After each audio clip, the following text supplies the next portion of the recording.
കാര്യസാധ്യത്തിനായി മാത്രം ദൈവത്തെ വിളിക്കുന്നത് സ്വയം വഞ്ചിക്കുകയാണ്. ഓരോരുത്തരുടെയും ഹൃദയത്തിൻ്റെ നിലവാരം ദൈവം അറിയുന്നു. അതറിഞ്ഞ് ദൈവത്തെ പ്രസാദിപ്പിക്കുന്നതാണ് യഥാർത്ഥ ജ്ഞാനം.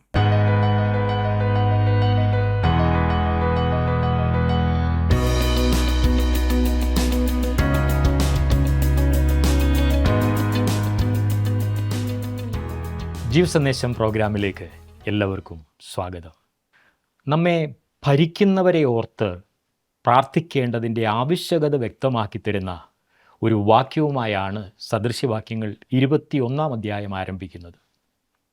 സാവധാനതയും സ്വസ്ഥതയുമുള്ള ജീവനം കഴിക്കേണ്ടതിന് രാജാക്കന്മാർക്കും സകല അധികാരസ്ഥന്മാർക്കും വേണ്ടി യാചനയും പ്രാർത്ഥനയും പക്ഷവാദവും സ്തോത്രവും ചെയ്യണമെന്ന് പൗലോസ് തിമോത്തിയോസിന് എഴുതിയ 1 ലേഖനത്തിൻ്റെ 2 അധ്യായത്തിൽ പറയുന്നു. ജ്ഞാനത്തോടും വിവേകത്തോടും ഭരണം നടത്തുവാൻ, അധികാരികൾക്ക് വേണ്ടി പ്രാർത്ഥിപ്പാൻ ദൈവത്തിൻ്റെ ജനം കടപ്പെട്ടവരാകുന്നു. സദൃശ്യവാക്യങ്ങൾ 21 അധ്യായം 1 മുതൽ 18 വരെയുള്ള വാക്യങ്ങൾ നമ്മൾക്ക് ചിന്തിക്കാം.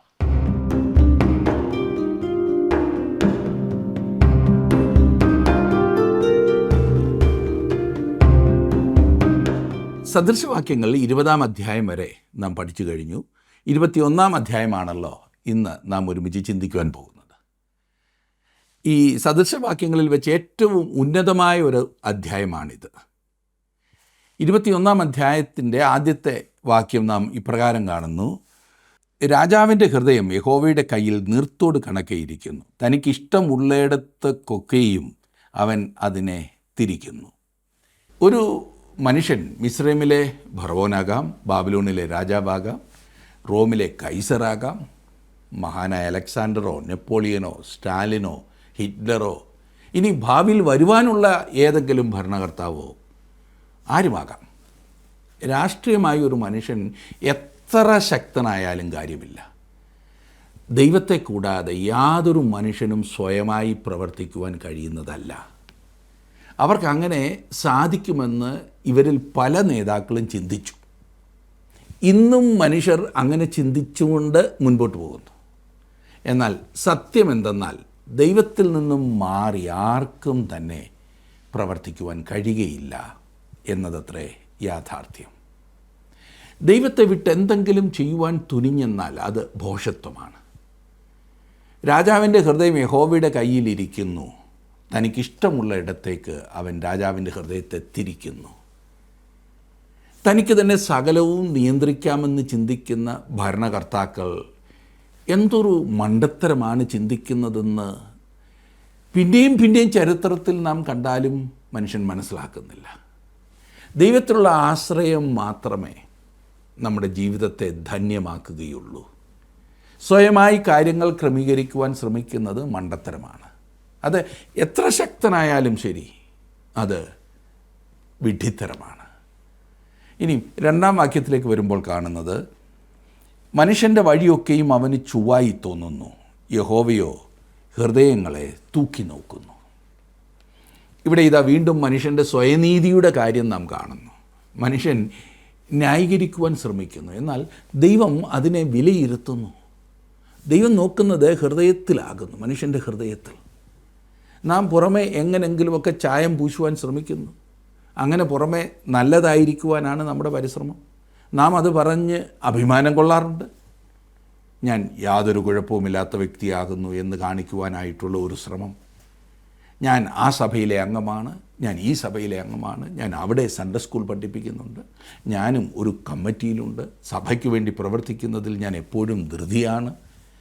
അതൊക്കെ അതുപോലെ തന്നെ സത്യമായിരിക്കും, അല്ലെന്ന് പറഞ്ഞില്ല. എന്നാൽ ദൈവം ഹൃദയത്തെ തൂക്കി നോക്കുന്നു. ഇത് വളരെ ഗൗരവപൂർവ്വം ചിന്തിക്കേണ്ട ഒരു കാര്യമാണ്. യിരെമ്യാ പ്രവാചകൻ ചൂണ്ടിക്കാണിച്ചത് നാം യിരെമ്യാ പ്രവചനം 17 അധ്യായത്തിൻ്റെ 9 വാക്യത്തിൽ വായിക്കുന്നുണ്ട്: ഹൃദയം എല്ലാറ്റിനേക്കാളും കപടവും വിഷമവും ഉള്ളത്, അത് ആരാഞ്ഞറിയുന്നവൻ ആർ? താങ്കൾ കർത്താവായ യേശുക്രിസ്തുവിൻ്റെ അടുത്ത് പോയി താങ്കളുടെ വല്ലാത്ത അവസ്ഥയെക്കുറിച്ച് പറഞ്ഞിട്ടുണ്ടോ? അവിടുന്ന് വലിയ വൈദ്യനാണ്, അവിടുന്ന് ഹൃദയ വിദഗ്ധനാകുന്നു, ഹാർട്ട് സ്പെഷ്യലിസ്റ്റ് ആകുന്നു. അവിടുന്ന് താങ്കൾക്കൊരു പുതിയ ഹൃദയം തരുവാൻ ആഗ്രഹിക്കുന്നു. ഹൃദയം മാറ്റിവെക്കൽ ആദ്യമായി ചെയ്തത് അവനാണ്. തന്നോട് അനുസരണമുള്ള ഒരു ഹൃദയം നൽകുവാൻ ദൈവത്തിന് കഴിയും. അവന് മാത്രമേ അത് കഴിയൂ. അവൻ അത് ചെയ്തെങ്കിൽ മാത്രമേ നമ്മുടെയൊക്കെ ജീവിതം അർത്ഥവത്താകൂ, ഫലവത്താകൂ, ഹൃദയം പ്രയോജനപ്പെടൂ. 21 അധ്യായത്തിൻ്റെ 3 വാക്യം നാം വായിക്കുമ്പോൾ, നീതിയും ന്യായവും പ്രവർത്തിക്കുന്ന യഹോവയ്ക്ക് ഹനനയാഗത്തേക്കാൾ ഇഷ്ടം. വെറുതെ മതപരമായ ഒരു ആചാരത്തിലൂടെ പോകുന്നത് കൊണ്ട് യാതൊരു വിശേഷവുമില്ല എന്ന സത്യം ഇവിടെ ഇതാ വീണ്ടും നമ്മോട് പറഞ്ഞിരിക്കുന്നു. ഹൃദയമിടാതെയുള്ള ആചാരങ്ങൾ, പഴയ നിയമ യാഗങ്ങൾ ക്രിസ്തുവിനെ ചൂണ്ടിക്കാണിച്ചിരുന്നതിനാലാണ് അവയെക്കുറിച്ച് ഇവിടെ പറഞ്ഞിരിക്കുന്നത്. യേശുക്രിസ്തുവിൻ്റെ ഇഹലോക ജീവിതകാലത്ത് മറ്റാരെക്കാളുമേറെ വിശ്വസ്തയോടെ ഈ പറഞ്ഞ ആചാരങ്ങളിലൂടെ കടന്നുപോയിരുന്നവർ അന്നത്തെ പരീശന്മാരും അന്നത്തെ മതനേതാക്കന്മാരുമായിരുന്നു. യാതൊന്നും അവർ മുടക്കിയിരുന്നില്ല. എല്ലാം കൃത്യമായി തന്നെ ചെയ്തിരുന്നു. എന്നിട്ടും കർത്താവ് അവരെ രൂക്ഷമായ ഭാഷയിൽ ശകാരിച്ചു. ഈ ഭക്തന്മാരോട് ക്രിസ്തു ഇടപെട്ട വിധം പ്രത്യേകം ശ്രദ്ധേയമാണ്. അവൻ അവരെ വാസ്തവത്തിൽ ചൂളിപ്പിച്ചു. അവരെ കണ്ടിട്ട് വെള്ള തേച്ച ശവക്കല്ലറ പോലുണ്ട് എന്ന് കർത്താവ് പറഞ്ഞു. പുറമേ കണ്ടാൽ അതിമനോഹരം, എന്നാൽ അകത്ത് നാറുന്ന മൃതശരീരം. എന്തുകൊണ്ടാണ് ഇത്ര നല്ല കാര്യങ്ങൾ ചെയ്ത ഈ ആളുകളോട് കർത്താവ് ഇപ്രകാരം ഇടപെട്ടത്? അസൂയ കൊണ്ടാണോ? ഒരിക്കലുമല്ല. യാഗങ്ങളും ബലികളും എല്ലാം നല്ല കാര്യം തന്നെയാണ്. എന്നാൽ അവയിൽ നീതിയില്ല എങ്കിൽ, ന്യായമില്ല എങ്കിൽ അവ ദൈവത്തിന് പ്രസാദകരമല്ല. കർത്താവ് പറഞ്ഞത് അവൻ ആവശ്യം കരുണയാകുന്നു, യാഗമല്ല എന്നത്രേ. അവൻ ആവശ്യം ഹൃദയമാകുന്നു, ഹൃദയമിടാതെയുള്ള പ്രവൃത്തിയല്ല. ഹൃദയം നൽകിയാൽ പ്രവൃത്തി തന്നെ ഉണ്ടായിക്കൊള്ളും. പലപ്പോഴും ഹൃദയമിടാതുള്ള പ്രവൃത്തിയാകുന്നു നമ്മുടെ ഏറ്റവും വലിയ പ്രശ്നം. ക്രിസ്തുവിൽ ആശ്രയിക്കാതിരിക്കുമ്പോൾ തന്നെ ചില മതപരമായ ചടങ്ങുകൾ ചെയ്ത് ക്രിസ്തുവിൽ ആശ്രയിക്കുന്നു എന്ന് താങ്കൾക്ക് ലോകത്തെ മുഴുവൻ കാണിക്കാവുന്നതാണ്. പുറമേ കുറേ ചൊല്ലുത്തും ചടങ്ങുകളുമൊക്കെ കൊണ്ട് ഭക്തി നടിക്കുന്ന അവസ്ഥ. കർത്താവായ യേശുക്രിസ്തുവിനെ ശരിയാവണ്ണം അംഗീകരിക്കുന്നത് ഒരു വ്യക്തിയുടെ ജീവിതത്തെ രൂപാന്തരപ്പെടുത്തുകയും അങ്ങനെ നല്ല പ്രവൃത്തികൾ ഉണ്ടാവുകയും ചെയ്യുന്നു. അത് സ്വതവേ ഉണ്ടാകുന്ന ഫലമാണ് എന്ന് മറന്നു പോകരുത്. ഇത് നമ്മുടെ ആത്മാവിൻ്റെ ഉള്ളിലേക്കും എല്ലുകളിലെ മജ്ജകളിലേക്കും ഇറങ്ങിച്ചെല്ലുമെന്നാണ് ബൈബിൾ പറയുന്നത്. കർത്താവിനോടുള്ള സ്നേഹവും ബഹുമാനവും മൂലമാണ് അങ്ങനെ ഉണ്ടാകുന്നത്. ദൈവം നമ്മുടെ ഹൃദയങ്ങളിലേക്കാണ് നോക്കുന്നത്. നമ്മുടെ പഠനത്തിൻ്റെ ആരംഭത്തിൽ ഞാൻ ചോദിച്ച ആ ചോദ്യം ഞാൻ ഒന്നുകൂടി ഇവിടെ ചോദിക്കട്ടെ. ഒരു ദൈവവിശ്വാസി എന്ന കാരണത്താൽ താങ്കളെ അറസ്റ്റ് ചെയ്തു എന്നാൽ താങ്കൾ കുറ്റക്കാരനാകുന്നു എന്ന് തെളിയിക്കുന്നതിന് ആവശ്യമായ തെളിവുകൾ ഉണ്ടാകുമോ? മനസ്സിലായോ?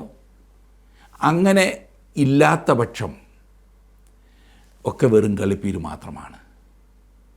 നമ്മിൽ നിന്നും ദൈവം ആഗ്രഹിക്കുന്നത് ഹൃദയംഗമായ ഒരു സമർപ്പണമാകുന്നു, പൂർണ്ണ സമർപ്പണം. ഇനിയും 21 അധ്യായത്തിൻ്റെ 4 വാക്യം ഞാൻ വായിക്കാം.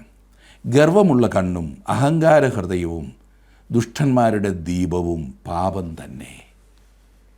ഗർവമുള്ള കണ്ണ്, ഇതിനോടകം പല പ്രാവശ്യം നാം കണ്ടു കഴിഞ്ഞു.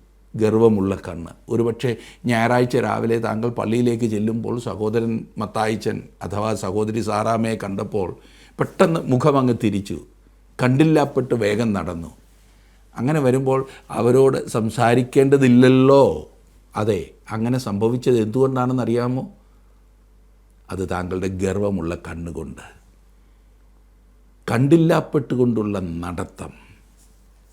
ഒരുപക്ഷെ ആ കണ്ണ് ആരും കണ്ടെന്ന് വരില്ല, അങ്ങനെ നോക്കിയ ആളും അതേക്കുറിച്ച് ബോധവാനായിരിക്കേയില്ല. എന്നാൽ ദൈവം അത് കണ്ടു. ദൈവം അതിനെ പാപം എന്നാണ് വിളിക്കുന്നത്. പാപം മദ്യപിക്കുന്നത് പോലെ തന്നെ ഒരു വലിയ പാപമായിട്ടാണ് ദൈവം അതിനെ കാണുന്നത്. രണ്ടും ഒരുപോലെ മോശമായ സംഗതികൾ. പലപ്പോഴും നാം ഈ പാപം ചെയ്യുന്നതിനാൽ ഈ പറഞ്ഞതുപോലെ സാമ്യപ്പെടുത്താറില്ല എന്നത് വാസ്തവമാണ്. നാം ചിന്തിക്കുന്നത് ഒന്ന് മഹാപാപവും മറ്റേത് സാരമുള്ളതല്ല എന്നുമാണ്. ഇങ്ങനെ പാപത്തെ തരംതിരിക്കുന്നത് എപ്പോഴും അപകടമാകുന്നു. പാപത്തെ ന്യായീകരിക്കുന്ന പ്രവണതയാണത്. അടുത്തതായി നാം വായിക്കുന്നത് ദുഷ്ടന്മാരുടെ ദീപവും പാപം തന്നെ എന്നത്രേ. ഇത് വളരെ രസകരമായൊരു സദൃശവാക്യമാണ്. ചില തർജ്ജിമകളിൽ വായിക്കുന്നത് നിയമനിഷേധി നിലമുഴുന്നതും പാപം തന്നെ എന്നാകുന്നു. രണ്ടും തമ്മിൽ ചേരുന്നില്ല എന്ന് തോന്നിയാൽ തന്നെ ഇവിടുത്തെ അർത്ഥം വ്യക്തമാണ്. ഒരു മനുഷ്യൻ ആത്മാർത്ഥമായി പണിയെടുക്കുന്നത് താങ്കൾ കണ്ടു എന്ന് വന്നേക്കാം. വളരെ പ്രകാശമാനമായി അവനെ തോന്നിയേക്കാം. അയാൾ വളരെ അധ്വാനിയാണല്ലോ. ഈ പറഞ്ഞതുപോലെ അധ്വാനിക്കുന്നതിന് അവന് തീർച്ചയായും പ്രതിഫലം കിട്ടിയേ മതിയാകൂ. ഇത് താങ്കൾ അങ്ങനെ ചിന്തിച്ചാൽ ദൈവം പറയുന്നത് ഒരു ദുഷ്ടമനുഷ്യൻ ഒരു ദുഷ്ടഹൃദയത്തോടെ എന്തു ചെയ്താലും ആയത് ദൈവസന്നിധിയിൽ അംഗീകാരയോഗ്യമല്ല എന്നത്രേ. അതിൻ്റെ അർത്ഥം ഒരു പാപിക്ക് ദൈവത്തിന് വേണ്ടി യാതൊന്നും കൊടുക്കുവാൻ കഴിയില്ല എന്നത്രേ. അവനൊരു നല്ല പ്രവൃത്തി ചെയ്യുവാൻ സാധിക്കില്ല. മനുഷ്യൻ്റെ ദൃഷ്ടിയിൽ നല്ല പ്രവൃത്തിയായി എന്ന് വന്നേക്കാം, അത് സംശയമില്ല. എന്നാൽ ദൈവം നോക്കുമ്പോൾ അതിനപ്പുറത്തുള്ള ലക്ഷ്യം ദൈവം കാണുന്നു. ഗർവമുള്ള കണ്ണും നിഗള ഹൃദയവും മാത്രമല്ല, ദൈവത്തോട് മത്സരമുള്ളൊരു മനുഷ്യൻ ചെയ്യുന്ന പ്രയോജനമുള്ള കാര്യങ്ങളും ദൈവസന്നിധിയിൽ പാപമാണ്. രക്ഷിക്കപ്പെടാത്ത ഒരു വ്യക്തിയിൽ നിന്നും ഉള്ള ഒരു ദാനത്തെ ദൈവം അനുഗ്രഹിക്കുമെന്ന് ഞാൻ വ്യക്തിപരമായി കരുതുന്നില്ല. പല ആളുകളും എന്തെങ്കിലും കൊടുത്ത് പ്രസാദിപ്പിക്കാനുള്ള ശ്രമത്തിലാണ്. ദൈവത്തെ അംഗീകരിക്കാത്തവരിൽ നിന്നും സുവിശേഷ വേലയ്ക്കായി പണം വാങ്ങുന്നത് ശരിയാണോ തെറ്റാണോ എന്നുള്ള കാര്യത്തിൽ വളരെയേറെ തർക്കങ്ങൾ നടക്കാറുണ്ട്. എൻ്റെ അഭിപ്രായത്തിൽ അങ്ങനെ പണം വാങ്ങുന്നത് ശരിയല്ല. എന്നെ ദൈവത്തിന് നൽകാതെ എനിക്കുള്ള വകകൾ നൽകുന്നത് മഠയത്തരമാണ്. അങ്ങനെ ലഭിക്കുന്ന ദാനങ്ങളെ ദൈവം ഉപയോഗിക്കാറില്ല എന്നാണ് ദൈവവചനത്തിൻ്റെ വെളിച്ചത്തിൽ ഞാൻ മനസ്സിലാക്കുന്നത്. ഇസ്രായേൽ ജാതിയോട് പൗലോസ് പറഞ്ഞത് ഓർക്കുന്നില്ലേ? റോമാലേഖനം 10-ാം അധ്യായത്തിൻ്റെ ആദ്യത്തെ 3 വാക്യങ്ങളിൽ, റോമർ 10:1 മുതൽ 3 വരെ, സഹോദരന്മാരെ, അവർ രക്ഷിക്കപ്പെടണമെന്ന് തന്നെ എൻ്റെ ഹൃദയവാഞ്ചയും അവർക്ക് വേണ്ടി ദൈവത്തോടുള്ള യാചനയുമാകുന്നു. അവർ പരിജ്ഞാനപ്രകാരമല്ലെങ്കിലും ദൈവത്തെ സംബന്ധിച്ച് എരിവുള്ളവർ എന്ന് ഞാൻ അവർക്ക് സാക്ഷ്യം പറയുന്നു. അവർ ദൈവത്തിൻ്റെ നീതി അറിയാതെ സ്വന്തം നീതി സ്ഥാപിപ്പിപ്പാൻ അന്വേഷിച്ചുകൊണ്ട് ദൈവത്തിൻ്റെ നീതിക്ക് കീഴ്പ്പെട്ടില്ല. തൻ്റെ സ്വന്തം നീതി സ്ഥാപിക്കുന്നതിനായി ഒരു മനുഷ്യൻ ശ്രമിക്കുമ്പോൾ ദൈവം പറയുന്നത് അത് പാപമാകുന്നു എന്നത്രേ. മനുഷ്യൻ്റെ നീതി ദൈവസന്നിധിയിൽ കറ പുരണ്ട തുണി പോലെയാകുന്നു എന്ന് പ്രവാചകൻ പറഞ്ഞു. പ്രയോജനമില്ലാത്തതായ ഒന്നായിട്ട് മാത്രമേ ദൈവത്തിന് അത് കാണുവാനായിട്ട് സാധിക്കൂ. ഭയാനകമില്ലേ? 5 മുതലുള്ള വാക്യങ്ങൾ നോക്കിക്കാട്ടെ. 7 വരെ ഞാൻ വായിക്കാം. ഉത്സാഹിയുടെ വിചാരങ്ങൾ സമൃദ്ധി ഹേതുകങ്ങൾ ആകുന്നു. ബദ്ധപ്പാടുകാരൊക്കെയും ബുദ്ധിമുട്ടിലേക്കത്രേ ബന്ധപ്പെടുന്നത്. കള്ളനാവുകൊണ്ട് ധനം സമ്പാദിക്കുന്നത് പാറിപ്പോകുന്ന ആവിയാകുന്നു. അതിനെ അന്വേഷിക്കുന്നവർ മരണത്തെ അന്വേഷിക്കുന്നു. ദുഷ്ടന്മാരുടെ സാഹസം അവർക്ക് നാശഹേതുവാകുന്നു. ന്യായം ചെയ്യുവാൻ അവർക്ക് മനസ്സില്ലല്ലോ. സത്യസന്ധമായ വിധത്തിൽ സമ്പാദിച്ച ധനത്തെ ദൈവം ഉപയോഗിക്കുന്നു. ധനവാനായിരിക്കുന്നതിൽ യാതൊരു തെറ്റുമില്ല. എന്താ തെറ്റ്? പ്രധാനപ്പെട്ട കാര്യം പണം എങ്ങനെ സമ്പാദിച്ചു എന്നതാണ്. കള്ളം പറഞ്ഞും മോഷ്ടിച്ചും വെട്ടിച്ചും ഒക്കെ ആകുന്നു പണം ഉണ്ടാക്കിയതെങ്കിൽ അങ്ങനെ സമ്പാദിച്ചത് അനുഭവിക്കുവാൻ ഇടവരാതിരിക്കുവാൻ ദൈവം ശ്രദ്ധിക്കും. ഞാൻ നിഷ്പക്ഷമായി തന്നെ സംസാരിക്കുന്നു എന്ന് എനിക്കുറപ്പാണ്. ഇന്ന് ലോകപ്രകാരം വളരെയേറെ ധനമുള്ള പല ആളുകൾക്കും നല്ല സന്തോഷമുള്ള സമയമില്ല എന്ന വിഷയം ഞാൻ പറയാതെ തന്നെ നിങ്ങൾക്കറിയാം. അവർക്ക് വാസ്തവത്തിൽ ആവശ്യം അവരുടെ ധനമല്ലെന്ന്. ധനമില്ലാതിരുന്നപ്പോൾ അവർ ചിന്തിച്ചത് ധനം മാത്രമുണ്ടായിരുന്നെങ്കിൽ തങ്ങൾ സന്തോഷമുള്ളവരായിരുന്നേനെന്നത്രേ. അങ്ങനെ പണമുണ്ടാക്കി സകല മാർഗങ്ങളിലൂടെയും സമ്പാദിച്ചു. എന്നാൽ ഇന്ന് സന്തോഷം അല്ലാതെ എല്ലാമുണ്ട്. സന്തോഷമില്ല. അന്യായമായി സമ്പാദിക്കുക എന്ന് പറഞ്ഞാൽ പല വിധത്തിലാകും. കൈക്കൂലി വാങ്ങിയും കൈക്കൂലി കൊടുത്തും മായം ചേർത്തും തൂക്കത്തിൽ വെട്ടിച്ചും അളവ് കുറച്ചും ഒക്കെ കൊടുത്ത് പണം ഉണ്ടാക്കുന്നത് മാത്രമല്ല, ഓഫീസിൽ ചെയ്യേണ്ട പണി ചെയ്യാതെ ശമ്പളം പറ്റുന്നതും കൊള്ളയടിയാകുന്നു. അങ്ങനെ ചെയ്യുന്നവർക്കാർക്കും അത് അനുഭവിക്കേണ്ടതുപോലെ അനുഭവിക്കുവാൻ കഴിയില്ല. മറക്കരുത്. ഭൗതികമായ സമൃദ്ധിയാണ് വേണ്ടത് എന്ന് മനുഷ്യൻ ചിന്തിക്കുന്നു. മരുഭൂമിയിൽ വഴിതെറ്റിപ്പോയ ഒരു മനുഷ്യനെക്കുറിച്ചുള്ള കഥ കേട്ടിട്ടുണ്ട്. വിശപ്പ് കൊണ്ടും ദാഹം കൊണ്ടും അയാൾ മരിക്കുമെന്ന അവസ്ഥയിലായി തീർന്നു. എന്തൊരു ദാഹം, എന്തൊരു വിശപ്പ്! പെട്ടെന്ന് അയാൾ ഒരു പൊതി കണ്ടു. ഏതോ ഒട്ടകക്കൂട്ടത്തിൽ നിന്നും വീണുപോയ ഒരു പൊതി.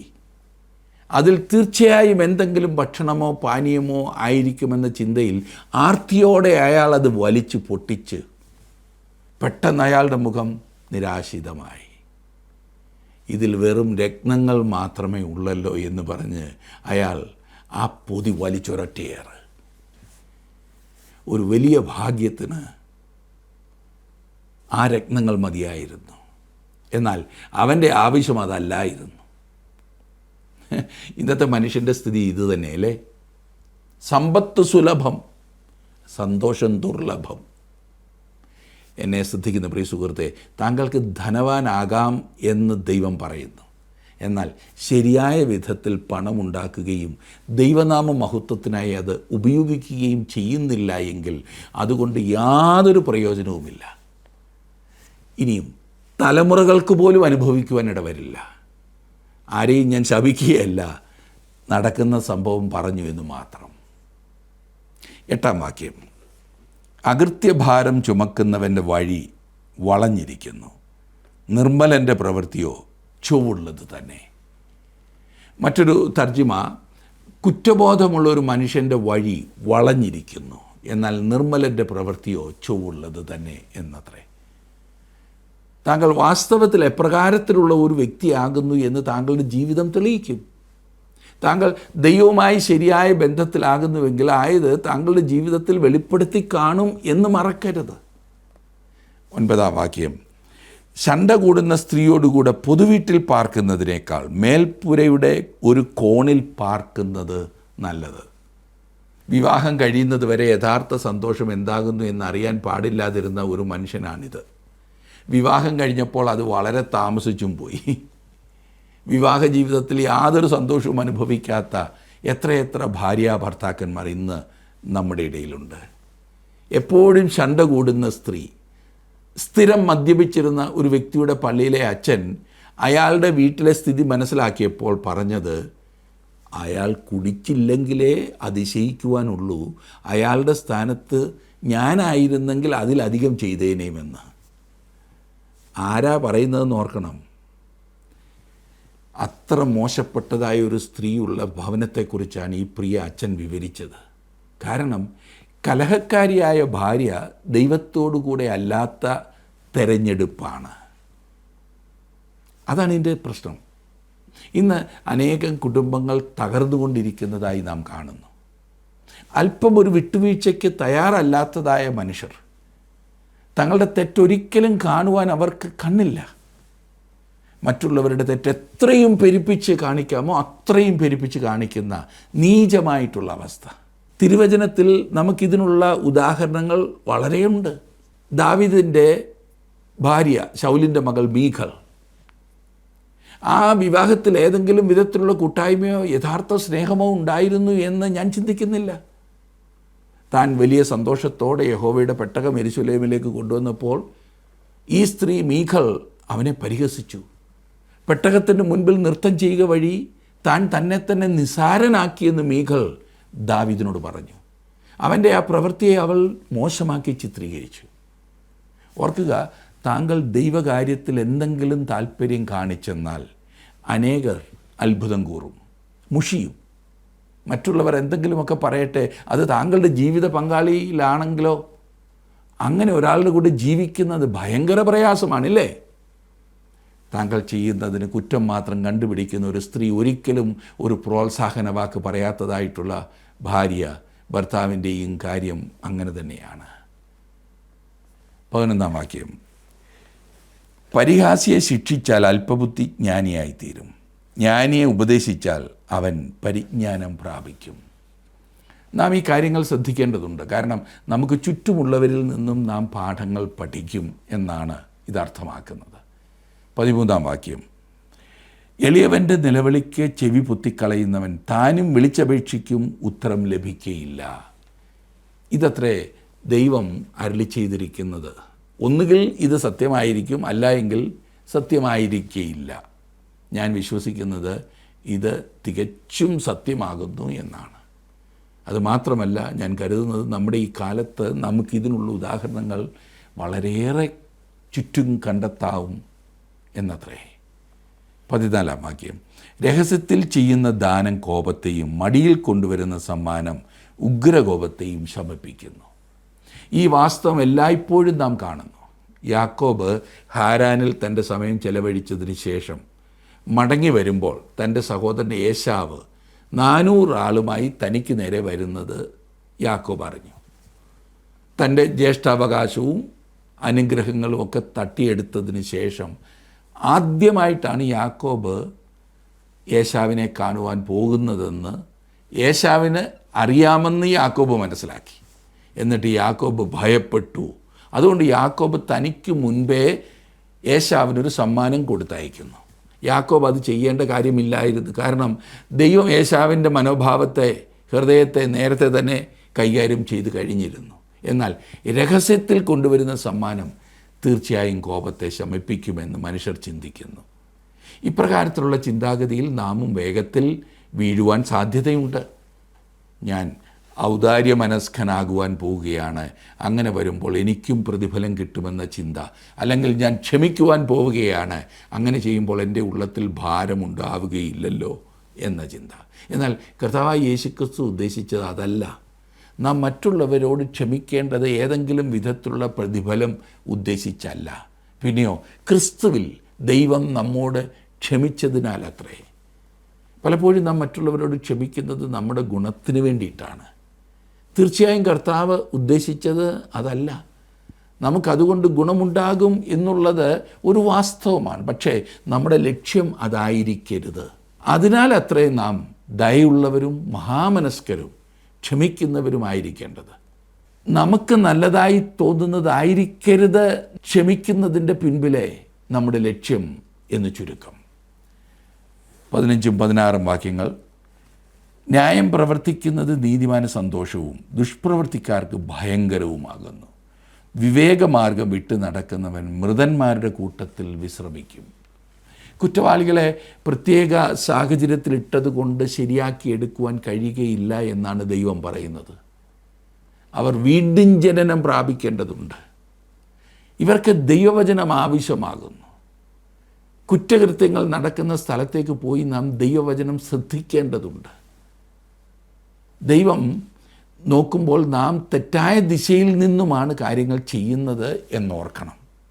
17-ാം വാക്യത്തിൽ, ഉല്ലാസപ്രിയൻ ദരിദ്രനായിത്തീരും, വീഞ്ഞും തൈലവും ഇഷ്ടപ്പെടുന്നവൻ ധനവാനാകുകയില്ല. വളരെ ശ്രദ്ധിക്കേണ്ടതായ ഒരു വാക്യം. നമ്മുടെ ഇന്നത്തെ സമൂഹത്തിൽ മറ്റുള്ളവരെ രസിപ്പിക്കുന്നവരെ പുകഴ്ത്തി പറയുന്നതായി കാണാവുന്നതാണ്. ഉല്ലാസപ്രിയൻ, അതിൻ്റെ ഫലമായി ജീവിതത്തിലെ വലിയ വലിയ ധാർമ്മിക തത്വങ്ങളെ തകിടം മറിച്ചിരിക്കുന്നു. ഒരു സമയത്ത് രാജാവിൻ്റെ കൊട്ടാരത്തിലെ ഈ രസിപ്പിക്കുന്നവരെ വിദൂഷകർ എന്നാണ് വിളിച്ചിരുന്നത്. വാസ്തവത്തിൽ അതിൻ്റെ അർത്ഥം മൂഢൻ എന്നത്രേ. ദൈവത്തിൻ്റെ ദൃഷ്ടിയിൽ ആയതിന് മാറ്റം വന്നിട്ടുണ്ടെന്ന് ഞാൻ കരുതുന്നില്ല. എന്തായിരുന്നാൽ തന്നെയും നമ്മുടെ ഇന്നത്തെ ചിന്തയിൽ അവർ സ്വയം പുകഴ്ത്തുന്നവരാണ്, കോമഡിക്കാർ. അവർ അന്യോന്യം പുകഴ്ത്തിയും കാര്യങ്ങൾ നേടുന്നു. ദൈവം ഇപ്പോഴും പറയുന്നത്, ഉല്ലാസപ്രിയൻ ദരിദ്രനായിത്തീരും, വീഞ്ഞും തൈലവും പ്രിയപ്പെടുന്നവൻ ധനവാനാകയില്ല എന്നത്രേ. ലോകത്തെ മുഴുവൻ രസിപ്പിച്ച് എത്രയെത്ര നായകന്മാരും നായികമാരും ആത്മഹത്യ ചെയ്തത് നമുക്കൊക്കെ അറിയാം. എന്തിൻ്റെ കുറവ് കൊണ്ടാണ് അവർ അങ്ങനെ ചെയ്തത്? അങ്ങനെ ജീവൻ ഒടുക്കിയതിൽ ഒരുത്തൻ എഴുതി വെച്ചു, ഞാൻ ജീവിതം മടുത്തു. മറ്റൊരുത്തൻ എഴുതി, ജീവിക്കുന്നത് കൊണ്ട് പ്രത്യേകിച്ച് വിശേഷമൊന്നുമില്ല എന്ന് എനിക്ക് തോന്നുന്നു. ഒരു ഹാസ്യ നടൻ മരിച്ചുകൊണ്ടിരുന്നപ്പോൾ അയാളുടെ സ്നേഹിതന്മാരെല്ലാം ചുറ്റും നിന്ന് അയാൾ എന്തെങ്കിലും തമാശ പറയുമോ എന്ന് ശ്രദ്ധിച്ചുകൊണ്ടിരുന്നു. ഒടുവിലത്തെ തമാശ, എന്നാൽ ഭീതി നിറഞ്ഞ കണ്ണുകൾ ഉരുട്ടി എല്ലാവരെയും നോക്കിക്കൊണ്ട് അയാൾ പുലമ്പി, ഇതത്ര വലിയ തമാശയല്ല എന്ന്. നമുക്ക് കാര്യങ്ങൾ തലകീഴായിരിക്കുന്നു എന്ന് തോന്നാറില്ലേ? ഏത് വിനോദവും രസം തരാത്തതായിരിക്കുന്നു.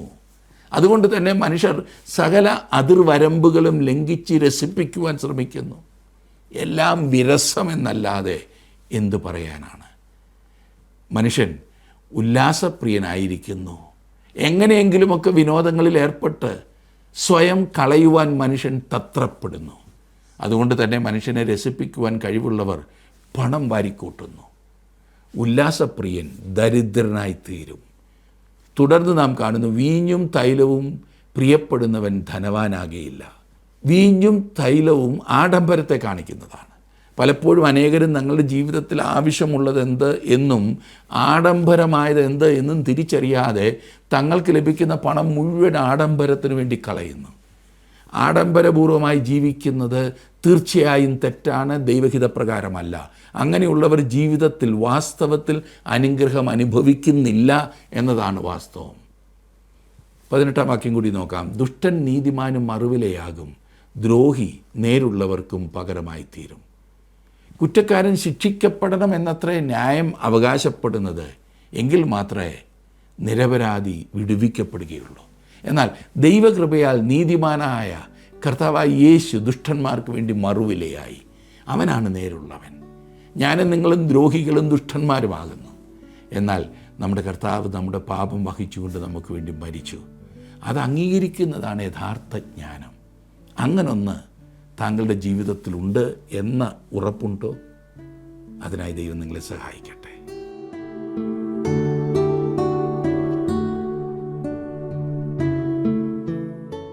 പാപത്തിൻ്റെ ഉത്ഭവ കേന്ദ്രം ഹൃദയമാണെന്നുള്ള വസ്തുത വീണ്ടും വീണ്ടും നമ്മെ ഓർമ്മിപ്പിക്കുന്നതിന് കാരണം നാം നമ്മുടെ ഹൃദയത്തെ വളരെ ശ്രദ്ധയോടുകൂടെ സൂക്ഷിക്കേണ്ടത് ആവശ്യമായതിനാലാകുന്നു.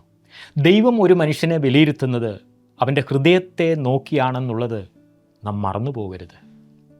സദൃശവാക്യങ്ങളുടെ പഠനം ജീവിതത്തിൽ വലിയ മാറ്റങ്ങൾക്ക് സഹായകരമായി തീരട്ടെ എന്ന് ഞങ്ങൾ പ്രാർത്ഥിക്കുന്നു. ദൈവം നിങ്ങളെ സമൃദ്ധിയായി അനുഗ്രഹിക്കട്ടെ.